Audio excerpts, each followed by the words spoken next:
Israel ये जान ले कि हम कतर नहीं हैं और अगर हमारे लोगों को ऐसे ही मारने की कोशिश करी गई तो हम इजराइल को इतना मारेंगे कि उन्हें नर्क की याद आ जाएगी। ये बात पाकिस्तान ने कही है इजराइल से। जी हाँ दोस्तों, पाकिस्तान ने इजराइल को खुली धमकी दे दी है। दरअसल हुआ ये कि कल पाकिस्तान का जो दूतावास है ईरान की राजधानी तेहरान में, उसके करीब एक टारगेट था जिसे इजरायली वायुसेना ने हिट किया और रिपोर्टर्स के अनुसार इसके पास ही पाकिस्तान की एक एम्बेसी है जो कि बाल बाल बच गई। अब इसी के खिलाफ पाकिस्तान स्ट्रेटेजी फोरम यानी कि PSF, जो कि पाकिस्तान की सेना से जुड़ा हुआ एक फोरम है और पाकिस्तान के पूर्व जर्नलों ने इसे मिलकर बनाया है। अब इन्होंने खुली धमकी दे दी है इजराइल को कि हम कतर या फिर बाकी के अरब के देश की तरह नहीं हैं, जिन पर इजराइल का जब मन होता है वो बम बरसाकर चला जाता है। अगर पाकिस्तान के किसी भी डिप्लोमेट को न केवल ईरान बल्कि दुनिया के किसी भी कोने में खरोंच भी आई इजराइल की वजह से, then Pakistan will beat hell of them. जी हाँ दोस्तों, इन्हीं शब्दों का इस्तेमाल किया गया है। साफ साफ पाकिस्तान ने कहा है कि हम मार मार के अधमरा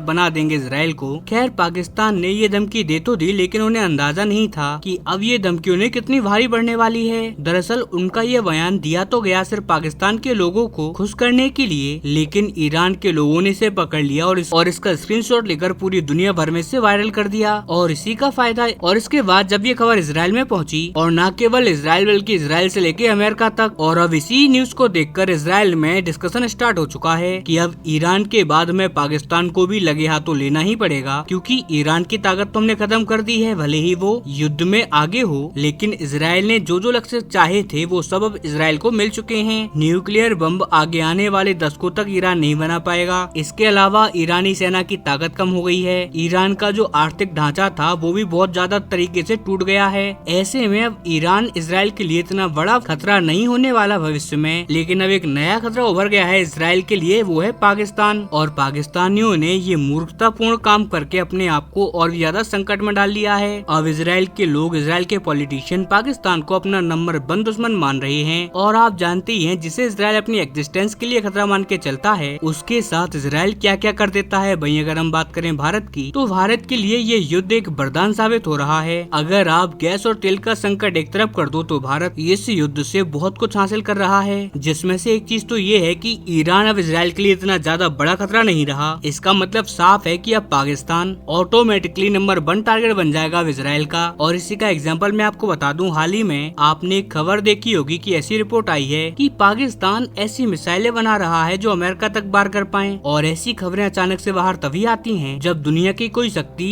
अमेरिका को ये बताने का ट्राई करे कि फलाना देश तुम्हारे लिए बड़ा खतरा है। मैं आपको बता दूं कि ईरान युद्ध से पहले भी अचानक से ऐसी ही खबरें निकलकर सामने आने लगी थी कि ईरान ऐसी बैलिस्टिक मिसाइलें बना रहा है जो कि आसानी से अमेरिका तक वार कर सकती हैं। तभी ट्रंप ने हमले का आदेश दिया था ईरान के अंदर। और इसीलिए रणनीतिकार मानते हैं कि पाकिस्तान बस एक नए राष्ट्रपति तक दूर है अपना अस्तित्व खोने से। जिस दिन अमेरिका में एक एंटी पाकिस्तानी व्यक्ति राष्ट्रपति चुनकर आ गया, बस उसी दिन इजरायली पाकिस्तान का भी खेल खत्म करवा देंगे। और इसीलिए कहा जा रहा है जो स्टेटमेंट आज पाकिस्तानियों ने दी है, इससे इनका एंड का कम डाउन आज से शुरू होता है। खैर, आपका इस सब पर क्या मानना है, आपकी राय कमेंट में देना ना भूलें। चैनल को सब्सक्राइब करें, वीडियो को लाइक करें। मिलते हैं जल्दी अगली वीडियो में।